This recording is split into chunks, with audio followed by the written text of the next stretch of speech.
नमस्कार। प्रस्तुत है आज का चिंतन। प्रतिभा व्यक्तित्व की उस विशेषता का नाम है जिसमें चिंतन को कर्तृत्व में बदलने का, योजनाओं को कार्यान्वित करने का सूझबूझ युक्त साहस जुड़ा होता है।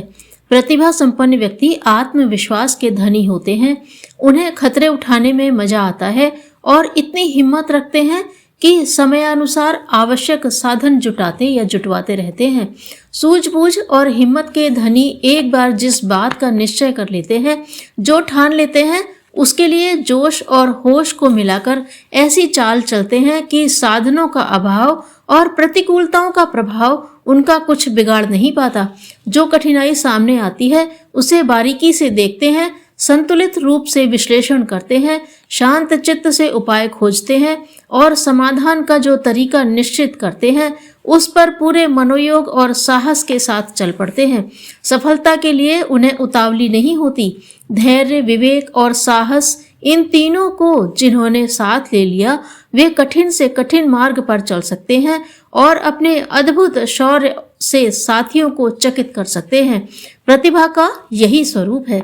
जिनमें यह विशेषता होती है, महत्वपूर्ण कार्य उन्हीं के कंधों पर सौंपे जाते हैं या वे स्वयं ही ऐसा बोझ दौड़कर अपने कंधों पर उठा लेते हैं।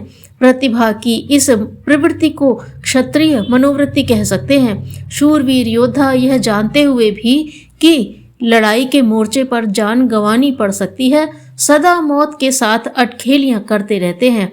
परिस्थितियां अनुकूल हैं या नहीं यह नहीं देखते, वरन यह जानते हैं कि चल पड़ने पर परिस्थितियों और गतिविधियों का किस प्रकार तालमेल बैठ जाता है और कोई विधि व्यवस्था ऐसी जरूर बन जाती है जिसके आधार पर निर्वाह से लेकर लंबी यात्रा तक के लिए सभी उपकरण अपने ढंग से अपने समय पर जुटते चले जाते हैं।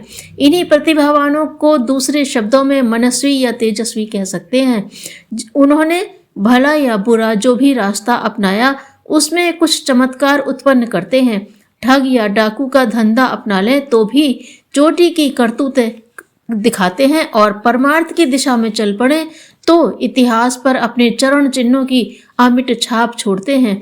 समय की चुनौती सामने आने पर प्रतिभाएं उछलकर ऊपर आ जाती हैं और क्षुद्रता का कूड़ा करकट पेंदे में जा छिपता है।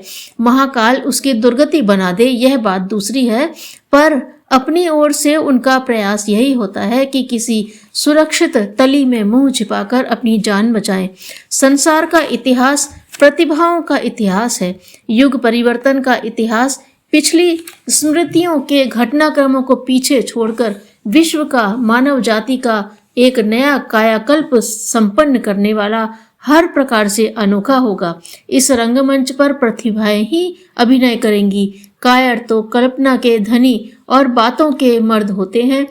इनका उपयोग आरंभिक भीड़ भाड़ भरे प्रचार प्रयोजन तक ही सीमित रहता है। महत्वपूर्ण भूमिकाएं तो दुस्साहसी ही संपन्न करते हैं। यह ईश्वर प्रदत्त प्रतिभा अनुदान जिस किसी के पास जितनी भी मात्रा में हो उसे छिपा बचा कर न रखे। युग की पुकार है कि उसे तत्काल विश्व मानव के चरणों में भाव भरी श्रद्धांजलि के रूप में प्रस्तुत करें। राजनीति के दंगल में इकट्ठे पहलवानों को जब हम प्रतिभा की कसौटी पर परखते हैं तो उनमें से बहुतों में यह तत्व पर्याप्त मात्रा में विद्यमान दिखता है। इन प्रतिभावानों को हमें अत्यंत आत्मीयता और दूरदर्शिता पूर्ण सलाह यह देनी चाहिए कि वे जड़ को पकड़ें और पेड़ की ऊंची चोटी तक क्रमशः चढ़ते हुए चले जाएं। जनता के हृदय में स्थान प्राप्त करने के लिए उसके समकक्ष अपना उज्जवल चरित्र और सेवापरायण कर्तृत्व सिद्ध करना होगा।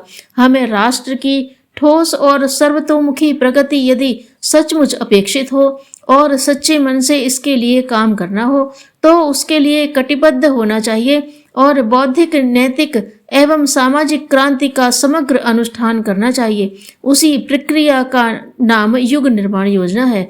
हर प्रतिभा को उस आधार पर काम करने की हर क्षेत्र में सुविधा अनुभव हो सकती है। प्रतिभाएं हर क्षेत्र में आगे रहती हैं और उन पर उत्तरदायित्वों का बोझ लदा होता है। यही कारण है कि प्रतिभा प्रचंड शक्तियों में से एक महत्वपूर्ण ईश्वरीय विभूति मानी गई है। प्रतिभाओं को हमें पकड़ना चाहिए, उन्हें सादर आमंत्रित करना चाहिए और उनकी विभूति के साथ व्यक्तित्व को भी सम्मानित करना चाहिए। नारद 50 व्यक्तियों को उपदेश देते थे, पर जब रत्नाकर के भीतर भरी असाधारण प्रतिभा को देखा तो वे उसके पीछे ही पड़ गए। स्वयं जोखिम उठाकर भी उसे बदल कर छोड़ा। शक्ति का प्रवाह जो दूसरी तरफ मुड़ा तो उधर भी चमत्कार कर दिखाया। डाकू था तो पहले नंबर का, संत बना तो भी पहले नंबर का। प्रतिभाएं सदा पहले नंबर पर रहती हैं। सूरदास तुलसीदास अपने पूर्व अध्याय में कामुकता में अग्रणी थे, संत बने तो भी अग्रणी रहे। अंगुलीमाल डाकू और अम्बपाली वेश्या आदि जब हेय थे तब उस क्षेत्र में भी प्रसिद्ध थे, और पलटे तो बुद्ध के शिष्यों में अग्रिम मोर्चा संभाल रहे थे। प्रतिभाएं सभी क्षेत्रों में मौजूद हैं। साहित्य, कला, व्यवसाय, चिकित्सा, विज्ञान, अध्यापन, संगठन, निर्माण जैसे कार्यों में वे अपनी तत्परता के कारण बहुत कुछ कर रही होंगी। प्रतिभा जहां भी पड़ी हो वहां से उसका रुख अपनी ओर मोड़ने का प्रयास किया जाना चाहिए, और यदि उनका थोड़ा रुझान दिखाई पड़े तो उन्हें युग निर्माण के शतसूत्री कार्यक्रमों में से किसी को किसी हद तक अपनाने के लिए सहमत करना चाहिए। प्रतिभावान वे हैं जो सामर्थ्य और कौशल से सफलता के साथ बहुत कुछ कर दिखाते हैं। धन्यवाद।